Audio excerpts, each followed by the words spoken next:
नमस्कार मेरे प्यारे साथियों, आप सभी का आपका परिवार एससीसी पाठशाला में आप सभी का एक बार फिर से हार्दिक स्वागत एवं अभिनंदन है। हम नेक्स्ट क्लास पर चलते हैं। आज हम प्रकाश के अपवर्तन के बारे में अध्ययन करेंगे। पिछली क्लासों में हमने प्रकाश का परावर्तन पढ़ा था, दर्पण में परावर्तन पढ़ा था। आज हम प्रकाश के परावर्तन पर अध्ययन करें। उम्मीद है आप लगातार क्लासें ले रहे हैं और आपका ऐसा ही सहयोग बना रहे। देखिए, आज हम जिस टॉपिक पर चर्चा करने जा रहे हैं, प्रकाश का अपवर्तन पढ़ते हैं। परावर्तन हम पढ़ चुके हैं। देखो, अपवर्तन क्या होता है, सिंपल सी भाषा में कहें, जब प्रकाश की किरण एक माध्यम में गमन करते हुए दूसरे माध्यम में जाती है। जैसे मैंने कहा वायु से गुजर रही है, ठीक है ना। और जैसे ही हम किसी कांच में एक पानी भरा हुआ है, कांच के एक बीकर है, कांच का ग्लास जिसमें क्या भरा हुआ है, पानी भरा, जैसे उसमें प्रवेश करेगी तो कुछ तो परिवर्तन होगा और उसी परिवर्तन को हम क्या कहते हैं, प्रकाश का अपवर्तन कहते हैं। तो देखिए, प्रकाश की किरण, प्रकाश की एक किरण क्या कर रही है, यहां से आ रही है। देखो, इधर आती हुई प्रतीत हो रही है आपको, ठीक है। और ये कांच की एक स्लैब है, एक प्लेट है, ठीक है ना, आयताकार। और इधर क्या है, वायु। इधर क्या है, वायु। तो मैं कहूं एक तरह से क्या है, विरल माध्यम है। क्या है, विरल माध्यम कह सकते हैं, विरल माध्यम। तो पहला माध्यम कौन सा हुआ, विरल होगा। कौन सा होगा, विरल। और हम उसके बाद अगर चर्चा करें तो जैसे ही वो सघन माध्यम में प्रवेश करती है, कहां करती है, सघन माध्यम में प्रवेश करती है। प्रकाश की किरण एक माध्यम से दूसरे माध्यम में प्रवेश करती है, अपने पथ से कुछ अंश विचलित हो जाती है, अपने पथ से कुछ अंश विचलित हो जाती है। उसी घटना को प्रकाश का अपवर्तन कहते हैं। तो देखिए, जैसे ही इसके अंदर प्रवेश किया, जाना तो इसको कैसे चाहिए था, बिल्कुल ऐसे, ठीक है ना। लेकिन ये कैसे गई है, ऐसे गई है, ठीक है। तो देखिए, कुछ झुक गई। क्या होता है कि प्रकाश का जब अपवर्तन होता है तो जैसे ही सघन माध्यम में जाएगी तो अभिलंब की ओर झुकेगी, और विरल में जाएगी तो अभिलंब से दूर जाती है। तो अभिलंब ये रहा, ठीक है। तो यह जाना कैसे था, इसको बिल्कुल सीधा ऐसे, लेकिन ये झुक गई इधर। अब यहां से कहें तो बिल्कुल सीधा ऐसे जाना था, लेकिन क्या है, यहां क्या है, विरल माध्यम है। तो यहां क्या हुआ, ये अभिलंब से कुछ अंश से दूर जाती है, कुछ अंश से दूर जाती है। समझ में आ गया। तो देखिए, मैं थोड़ी सी लैंग्वेज में इसको लिख देता हूं, क्या होगा। देखो, परिभाषा एक बार आप थोड़ा सा समझ लीजिए। देखिए, हम कहें प्रकाश की एक किरण, एक लिख लेते हैं ना, प्रकाश की कोई किरण, प्रकाश, प्रकाश भी होता है। एक किरण एक माध्यम से, एक माध्यम से दूसरे माध्यम में, दूसरे माध्यम में प्रवेश करती है। क्या करती है, प्रवेश करती है। तो किरण अपने पथ से, अपने पथ से कुछ अंश या कुछ विचलित हो जाती है, कुछ अंश विचलित हो जाती है, ठीक है ना। इसी घटना को क्या कहते हैं, प्रकाश का अपवर्तन कहते हैं। प्रकाश की एक किरण एक माध्यम में गमन करते हुए दूसरे माध्यम में प्रवेश करती है, तो किरण यानी प्रकाश की किरण अपने पथ से कुछ अंश विचलित हो जाती है, कुछ अंश विचलित हो जाती है। तो समझ में आ गया। उम्मीद है कि प्रकाश की किरण, जैसे कि यहां से अभी अपन ने समझा था, जानी बिल्कुल ऐसे थी। और एक नियम भी होता है कि जब वायु विरल से सघन में जाती है, विरल से सघन में जाती है तो अभिलंब की ओर झुक जाती है, सघन से विरल में जाती है तो अभिलंब से दूर जाती है, जैसे कि यहां पे जा रही है।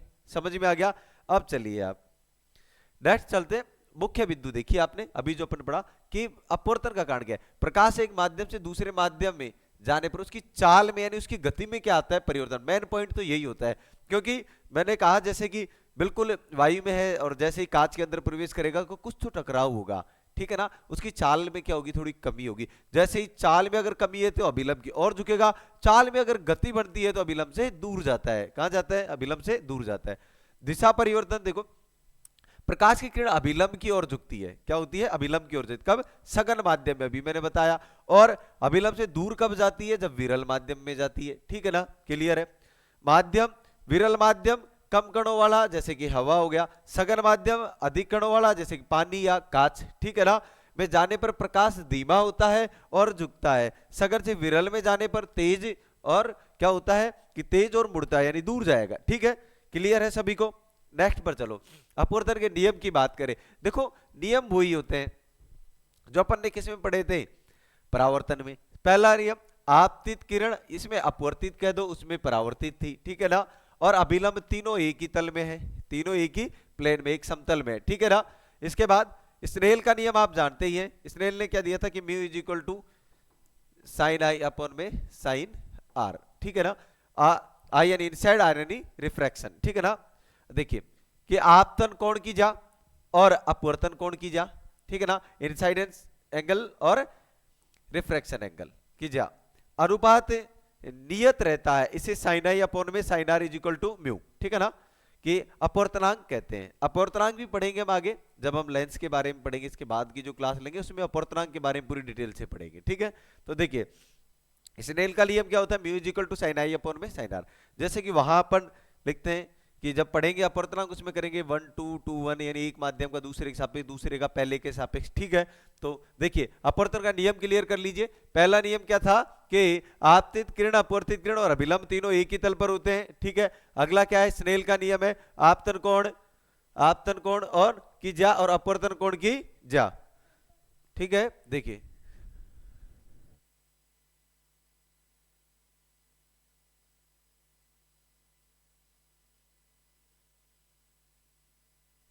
देखिए अब आप अपनी जो क्लास यानी आपने पूरा एक स्क्रीनशॉट ले लिया कि आपतित किरण, अपवर्तित किरण और अभिलंब तीनों एक ही तल में होते हैं, ठीक है। स्नेल का नियम हो चुका है, देखिए क्लियर है। यहां तक अपवर्तन की परिभाषा और अपवर्तन के नियम हमारे समझ में आ गए, क्लियर है। चलते हैं आगे। नेक्स्ट अगर अपन चलते हैं तो कुछ उदाहरण देखते हैं अपन, कि अपने जीवन में अपन ने बहुत सारे उदाहरण देखते हैं, देखा है आपने कि सबसे पहला एग्जांपल तो अपन घर में ही देखते हैं, पानी का एक बीकर, एक बर्तन, उसके अंदर अपन ने पेंसिल रखी हुई है, क्या रखी हुई है, पेंसिल रखी है, और वो पेंसिल क्या हो जाती है, कुछ जैसे उस पेंसिल को हम पानी में डालते हैं तो कुछ ऊपर उठी हुई दिखाई, देखो पानी का एक रूल, अपवर्तन होगा, अपवर्तन में कुछ समय ऊपर उठी हुई दिखाई देती है, यानी किसी भी समय देखो पेंसिल, सिक्का रखेंगे, सिक्का ऊपर उठा हुआ दिखाई देता है, नींबू डालते हैं पानी के गिलास में, नींबू मोटा दिखाई देता है, ठीक है। इसके अलावा बहुत सारे, सूर्य अस्त हो जाता है उसके बाद भी दिखाई देता है, उदय होता है उससे पहले दिखाई देता है 2 मिनट पहले, ठीक है ना। ये सब इसी के उदाहरण है, ठीक है ना। आप जाते हो सड़क पर चलते हुए, आपको लगता है कि आगे सड़क पर क्या है, पानी भरा हुआ है, वो भी इसी का अपवर्तन का उदाहरण है, ठीक है। सभी पर अभी चर्चा कर रहे हैं अपन। इंद्रधनुष का निर्माण वो भी इसी का कारण है, ठीक है ना। प्रिज्म में सब कुछ इसी में पढ़ेंगे। देखो पानी की बात करें पेंसिल की, तो देखियो पानी में जैसे रखेंगे पेंसिल बिल्कुल सीधी ऐसे होती है, ठीक है, लेकिन आपको ऐसे तिरछी दिखाई देगी, थोड़ी ऊपर उठी हुई दिखाई देगी, जो पानी में हिस्सा है, तो पेंसिल का टेढ़ा मेढ़ा दिखाई देना, ये किसका कारण है, अपवर्तन का कारण है। किसका है, अपवर्तन।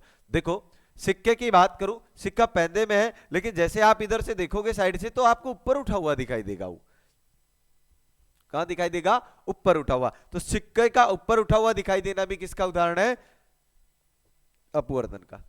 देखो क्वेश्चन कैसे आता है, क्वेश्चन ऐसे आता है कि एक बीकर में क्या है, पानी की पानी में एक पेंसिल का टेढ़ा मेढ़ा या तिरछा दिखाई देना, किसका उदाहरण है, तो अपन कहेंगे किसका, ऑप्शन आता है परावर्तन है, अपवर्तन है, प्रकीर्णन है, ठीक है ना। तो हमारे पास किसका, अपवर्तन का। देखो एक क्वेश्चन बड़ा इंपॉर्टेंट क्वेश्चन, सूर्य उदय होने से कुछ मिनट पहले दिखाई दे जाता है, अस्त होने के कुछ मिनट बाद तक, यानी 2 मिनट का लगभग समय। अगर एनसीईआरटी 10th क्लास की बात करें तो 2 मिनट का समय है उसके अंदर, कि 2 मिनट पहले और 2 मिनट बाद तक दिखाई देना। पूछ लिए किसका कारण है, तो वो भी किसका कारण है, अपवर्तन का। किसका है, अपवर्तन का। देखिए क्या होगा कि पृथ्वी पर अपन है, ठीक है ना, और सूर्य यहां पर है, ठीक है ना। और जैसे कि ये उदय होने से पहले अस्त होने के बाद की कंडीशन है कि सूर्य की वास्तविक कंडीशन तो यहां है, वो धीरे धीरे ऊपर आ रहा है, क्या हो रहा है, आ रहा है, लेकिन उससे पहले ही हम यहां से आभासी रूप में हम क्या देखते हैं, सूर्य को देख पाते हैं, ठीक है ना। और सूर्य अस्त होने के बाद भी इस पोजीशन पे पहुंच जाता है, तब तक यहां दिखाई देता है, यानी पृथ्वी का जो क्षैतिज है, ठीक है ना, उससे नीचे पहुंचने के 2 मिनट बाद तक भी दिखाई देता है, और उदय होने से 2 मिनट पहले ही दिखाई दे जाता है। इस पोजीशन पे जैसे ही पहुंचता है, यहां से धीरे धीरे ऊपर आएगा तो उससे पहले ही दिखाई देगा, यहां से नीचे यहां तक पहुंचता है, यानी एक कंडीशन है यहां तक पहुंचता है तब तक हमें क्या सूर्य दिखाई देता है, लगता है कि अभी अस्त नहीं हुआ है या अभी उदय हो चुका है, ठीक है ना, ये कंडीशन। यानी 2 मिनट पूर्व उदय होने से, सूर्य उदय होने से 2 मिनट पहले, 2 मिनट पहले दिखाई देता है और अस्त होने के 2 मिनट बाद तक दिखाई देता है, 2 मिनट बाद तक दिखाई देता है, ठीक है। ये किसका कारण है? ये भी प्रकाश के अपवर्तन का कारण है। नेक्स्ट एग्जांपल पर अगर हम चलते हैं, इंद्रधनुष का बनना। किसका? इंद्रधनुष का बनना। देखिए अगर हम इंद्रधनुष की बात करें तो इंद्रधनुष में 7 रंग विबग्योर, ठीक है ना,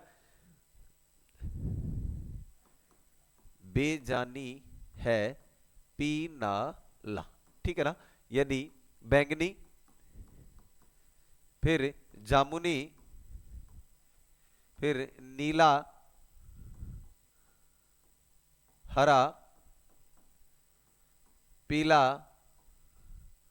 नारंगी और लाल, ठीक है ना। ऊपर ऊपर लाल, नीचे से जैसे जैसे हम ऊपर जाएंगे, ठीक है ना, नीचे बैंगनी, फिर जामुनी, फिर नीला। तो आपसे पूछ लिया जाता है, बहुत बार एग्जाम पूछा है, मध्यस्थ रंग कौन सा होता है? सूर्य का जो प्रकिरण होता है, सूर्य के प्रकाश की किरण का, जिसमें 7 रंग, वर्ण विक्षेपण भी जिसे कहते हैं हम, ठीक है ना, सफेद रंग से। तो जो 7 रंग प्राप्त, उसमें बीच वाला रंग जो होता है ग्रीन, हरा, ठीक है ना, विबग्योर, याद रखना सभी। तो देखिए ये पूछ लिया जाता है, 7 रंग एक क्रम है, नीचे से चलते हैं अपन, पहले नंबर पर बैंगनी, जामुनी, नीला, हरा, पीला, नारंगी और लाल, ठीक है। चलो आगे चलते हैं।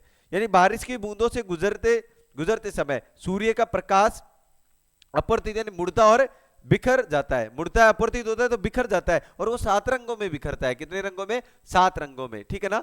याद रखना, बेजानी है पीनाला, ठीक है ना, बेजानी है पीनाला, बैंगनी, जामुनी, नीला, हरा, पीला, नारंगी और लाल, ठीक है। क्लियर है सभी का? चलो आगे चलते हैं।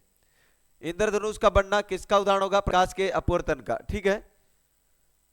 आगे देखिए, स्विमिंग पूल का उथला दिखाई देना, उथल पुथल दिखाई देती है स्विमिंग पूल को, अपन देखते हैं पानी ऐसे ऊपर नीचे ऐसे दिखाई देता है, ठीक है ना, और ऐसे ऊपर उठा हुआ देखिए।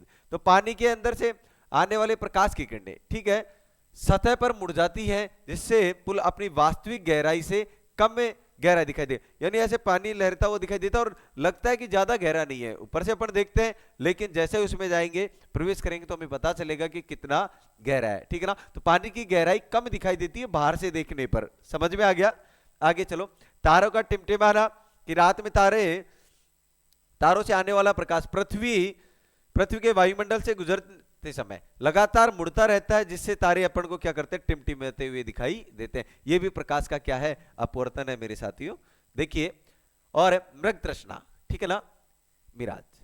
देखो क्या होता है मिराज, कि आप सड़क पर जैसे चल रहे हैं, यहां से किसी बड़े वाहन से, बाइक से या बस में बैठकर, तो आप बहुत दूर थोड़ा रोड पर, आपसे कुछ 200-300 मीटर, 400 मीटर आगे आपको ऐसा लगता है कि बारिश आई है या पानी भरा हुआ है। दोपहर में, गर्मियों के दिनों में ज्यादा होता है ये, ठीक है ना। तो और मरुस्थल में तो होता ही है, मरुस्थल में दिखाई देता है, ये नहीं कि सड़क पर ही दिखाई दे रहा है, रेगिस्तान में, मरुस्थल में, रेगिस्तान में दूर ऐसे लगता है कि वहां पानी भरा हुआ, पास जाते हैं तो लगता है नहीं, कुछ भी नहीं है, ठीक है ना। तो आपको जो दिख रहा है ये पानी का जैसा, ये पानी नहीं है, ठीक है ना। ये किसका है? मृग तृष्णा, कि रेगिस्तान में या गर्म सड़क पर पानी जैसा दिखने वाला भ्रम भी प्रकाश के अपवर्तन और पूर्ण आंतरिक परावर्तन का कारण होता है, ठीक है। तो देखिए नेक्स्ट चलिए, और एक है प्रिज्म द्वारा प्रकाश का विक्षेपण। जब श्वेत प्रकाश प्रिज्म से गुजरता है तो वह अपने 7 घटकों में बढ़ जाता है, जो अपवर्तन के कारण होता है, विबग्योर, ठीक है ना। तो ये आपकी कंप्लीट क्लास, आपके अगर हम चर्चा करें कि प्रकाश का जो अपवर्तन है, ठीक है ना, ये वर्ण विक्षेपण वही है, प्रिज्म होता है एक, और उससे जैसे कि प्रकाश जाना ऐसे चाहिए लेकिन नीचे झुकता हुआ ऐसे जाता है, ठीक है ना, जबकि ये भी यहां से थोड़ा झुका हुआ है, फिर ऐसे क्लियर जाना चाहिए था, ठीक है। तो मेरे प्यारे साथियों, आपका सहयोग और साथ ऐसे ही बना रहे, और चैनल को सब्सक्राइब कर दीजिए, शेयर कर दीजिए, और नेक्स्ट क्लास में हमें प्रकाश के अपवर्तन से संबंधित लेंस के बारे में हम चर्चा करेंगे। फिर उसके बाद हमें और परावर्तन और अपवर्तन के ऑब्जेक्टिव क्वेश्चनों की एक सीरीज लेकर आएंगे, जिसके अंदर कंप्लीट अपन पूरे ऑब्जेक्टिव क्वेश्चन करेंगे। तो धन्यवाद, आप लगातार बने रहिए।